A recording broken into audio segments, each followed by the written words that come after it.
Alam mo ikaw, hindi ko alam minsan kung kakampi kita o hindi. Saan ka ba talaga pupunta? Kay Sir Nick. Ayokong masira yung tiwala niya sa akin ng ganun lang Ma'am, andyan ho ba si Sir Nick? Wala siya dito but we can talk. What do you wanna talk about? Alam mo, pwede mo naman akong kausapin.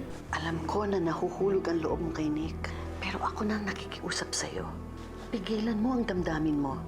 Hindi ko sinasabi ang lahat na ito para magalit ka kay Migs o para magkatiwala ka sa akin. Gusto ko lang malaman mo ang buong katotohanan. Si Migs, may pinasok na namang gulo. Gusto ko malaman ano yung nangyari? Ano yung pinasok niyang gulo? Ano yun? Migs! Migs! Sir! Ang tanga-tanga ko. Bakit ba lagi nangyayari sa akin to? Ano ba nangyari? Nahuli ni Nick si Migs at si Honey na may ginagawang kalokohan. Ano?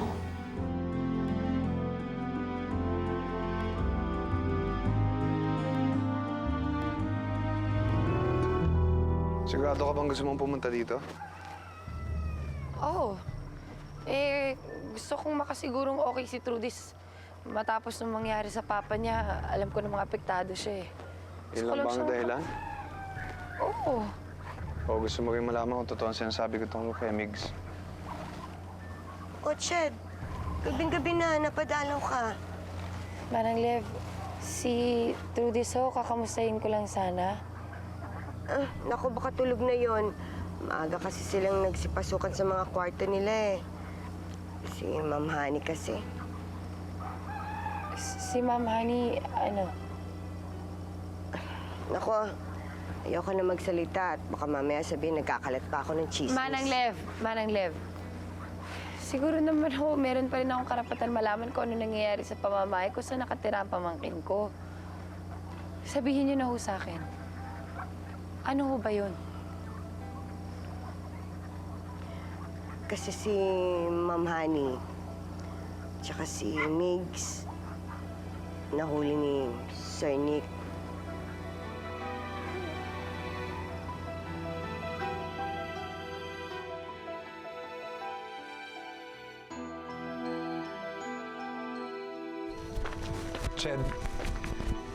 Ched, makinig ka muna sa akin.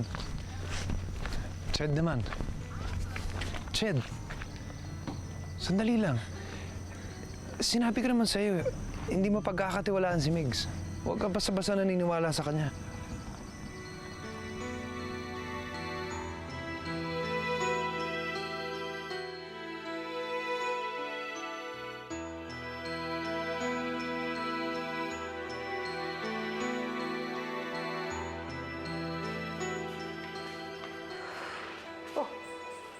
Saan ka pupunta?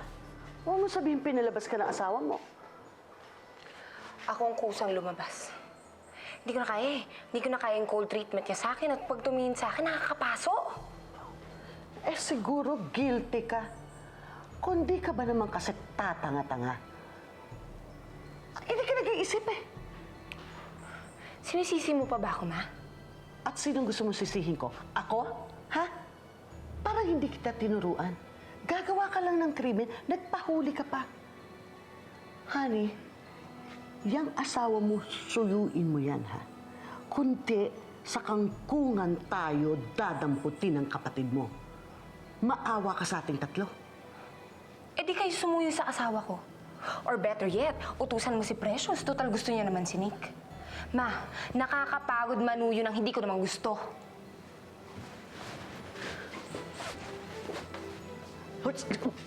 Honey, bumalik ka dito, wag mo ako...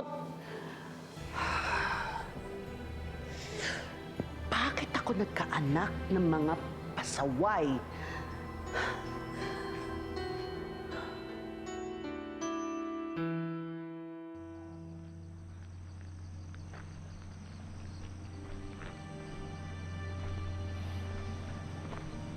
Ano?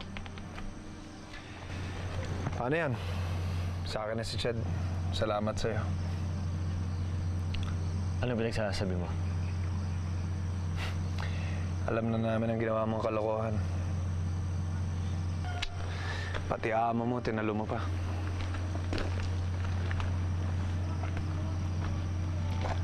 Siraulo ka pala eh. Kahit kailan ang dumi ng isip mo. Hindi madumi ang isip ko. Madumi ka lang dumiskarte. Kaya marami kang tao nasasaktan eh. Alam mo kung wala ka nang sasabihin iba, pwede ba pabayaan mo na ako? Nasaktan mo na ako, di ba? Hindi ka pa ba masaya? Hindi. Dahil wala pa yan kumpara sa ginawa mo sa akin.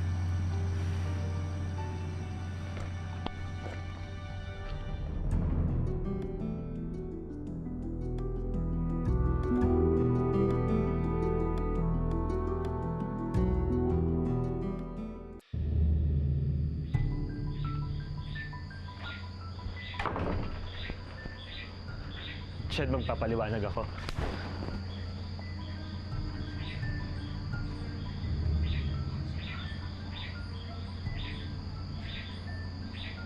Ang kapal naman talaga ng mukha mo. Magpunta pa dito.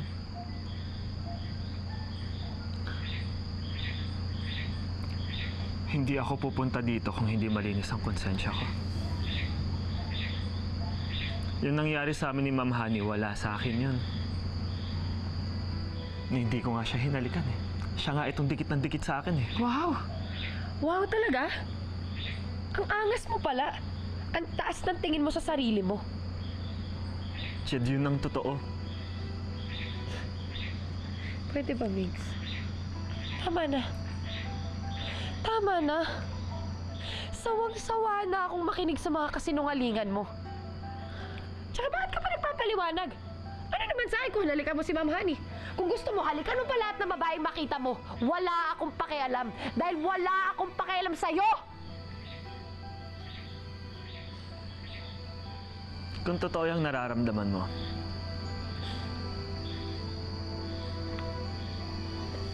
at yan talaga ang nararamdaman mo, bakit ka nasasaktan? Aminin mo nga sa akin. May nararamdaman ka ba sa akin? Mahal mo rin ba ako?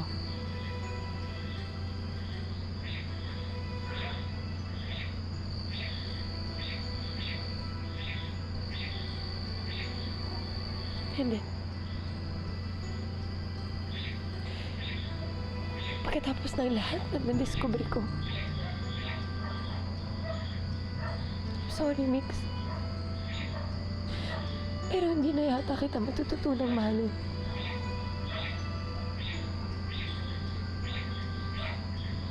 Sinayang mo. Sinayang mo ang pagkakaibigan natin. Ang tiwala ko sa'yo.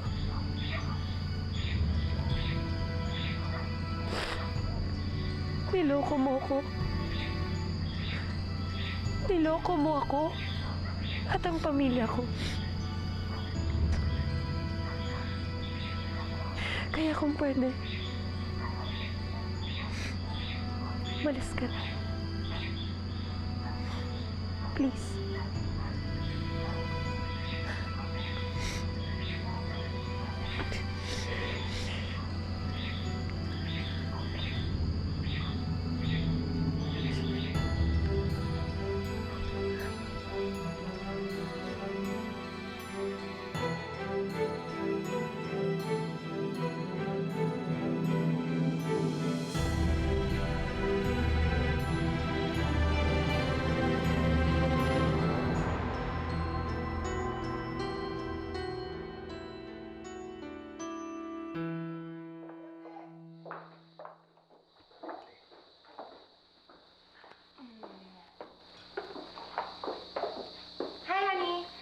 Pinagluto ko kayo.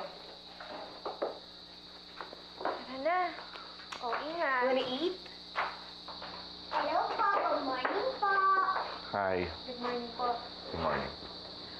Sir, mukhang maganda ang panahon ngayon Maganda ang sikat ng araw. Gusto niyo po ba ipaghanda ko kayo ng almusal ni Trudy sa garden? That sounds like a good idea. Thank you, Precious. Sige po. Halika na, saka na muna sa akin. Dito tayo sa kitchen.